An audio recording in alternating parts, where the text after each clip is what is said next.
Howdy, howdy, howdy. So, another book. I've been sick, and when I'm sick, I read a little bit more quickly, just because I can't do anything else except that and read. And listening to videos even kind of starts to annoy me. So this one's Doomsday Book. It's by Connie Willis. This is not... It is, it's an intriguing story.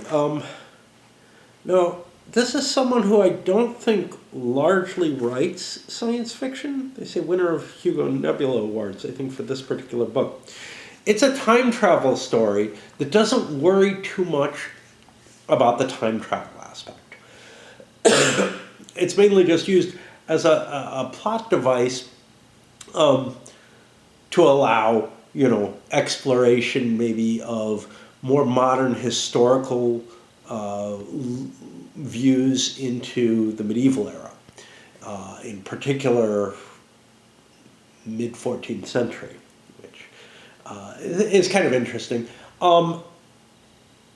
The book is written in a style that is more modern than most. It feels about the right, from about the right era in terms of, it was written in the 90s, I think. It's kind of interesting because, it's, I'll get into that later. But it's a very approachable reading style. Writing style. It doesn't terribly try to capture or evoke an era. If anything, I feel like it kind of evokes a spirit of, because it's set in two times. One is a future time in which time travel becomes available in Oxford, largely at the university and its surroundings.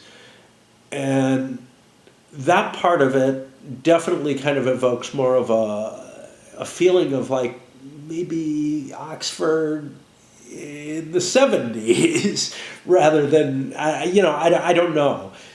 It just didn't really feel like I'm terribly looking at. Now, I don't know, maybe Oxford has stayed, very far from like what universities are elsewhere still. But it certainly did not feel at all like, you feel like Tolkien could come wandering out at any point in the story or whatever. And I don't know Oxford very well, like at all. I don't know what the vibe there is nowadays or in the 90s or whatever, but I do know other universities, and they have not felt kind of how this feels in a long, long time. And I find it a little funny in that sense. Because it's supposedly set in the future. Now, one of the things, again, we'll get to that. The story itself is dealing with, this one student who's going back in time into the medieval era, largely to corroborate what medieval life was really about. And it sort of turns into kind of a mystery type of situation, or a puzzle. More of a mystery, but not like a murder mystery. A mystery as to, hey, what the fuck happened here? So, she gets transported back. Everybody in the Oxford area starts getting sick. The engineer who was in charge of sending her back gets very, very ill, and is sort of the first. He's the patient zero in the situation, and comes staggering into a bar saying something's wrong, and then pretty much runs back to his machine and collapses on it, and is unavailable to be questioned as to what he found that was incorrect. And so then the big mystery becomes, what is this disease from?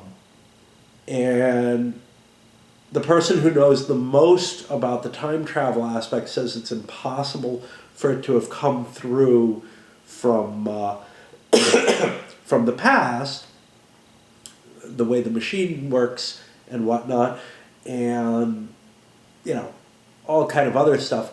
But the student who's sent through is also sick right away. So, I mean, obviously, she didn't get sick from going into the past, and now she's gotten all kind of inoculations against stuff, including bubonic plague, and there's a whole bunch of this sort of puzzling, hey, what happened, what went wrong, why is there this disease and everything, and it all fits together, and it's very, very cutely done, you know. Again, paradox is sort of covered with a sort of very, very light treatment in it, which is basically that the time travel is such that it will not allow for paradoxes. And that's kind of why things get weirded out in part, and why things don't work quite the way, you know, you can't just go back and like kill your grandfather or whatever. So you'll be prevented from that, you know, from going into a location where you'd be able to, and whatever. But overall, I found it an enjoyable read.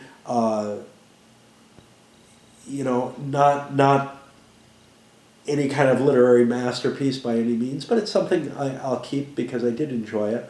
I like time travel books. I usually like them to deal more with the time travel paradoxes and whatnot, but I thought this gave a really nice view into more modern aspects of what historical studies have been focused on in the last, you know, I don't know, 30, 40 years, whatever, where they're more focused on day-to-day life. And it was really a nice exposure or exposition.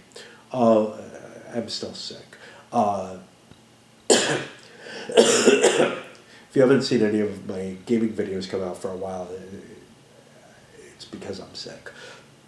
I did play a little bit, but... and overall, most of the book feels pretty reasonable. There's one little bit of silly business about, you know, a character who's basically able to charm any female he runs into, which is just, you know, feels goofy as hell to me, and it feels like it's almost slapstick comedy and something that doesn't have a lot of room for it. What it really does present is a view into, one of the things is how the kind of reaction to a pandemic would be. Now this is written in the 90s, and it's surprising, you know, sort of how well everyone reacts to it, right? Quarantine slapped down immediately, boom. Although it does make a point, which is that one of the possibilities of where the disease came from is that it came from South Carolina in the U.S., and there is a bit of ribbing about how the U.S. never really learned, you know, there had been a pandemic earlier, maybe in the 2000s or whatever, in this storyline. And it doesn't really, you know, it makes fun of the fact that the U.S. wasn't able to really control things. It didn't learn their lessons very well. But what we've learned from our recent pandemic is that the world really didn't learn its lessons. Of course, we didn't have that first pandemic that was present here. But, you know, honestly, I don't feel like we learned shit from this recent one.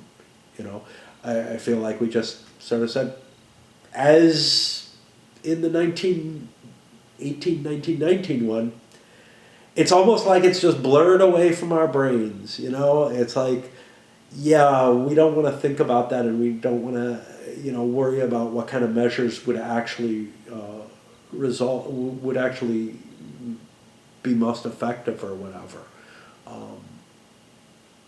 which is kind of weird. Anyway, that's one side of it. The other is this really in-depth look at you know, what life was like in that period, being presented to this you know, this student of the history who's expecting certain things, and then things that don't match it. You know, there's a lot of incongruities, etc. And I don't know whether or not those, because this isn't a part of history that terribly interests me. I'm more interested in the stuff that a book written, you know, 40 years ago would have delved into, which is the historical, you know, the big facts, the nation moving type things, the things that an alternate history book tries to cope with, you know, and stuff like that.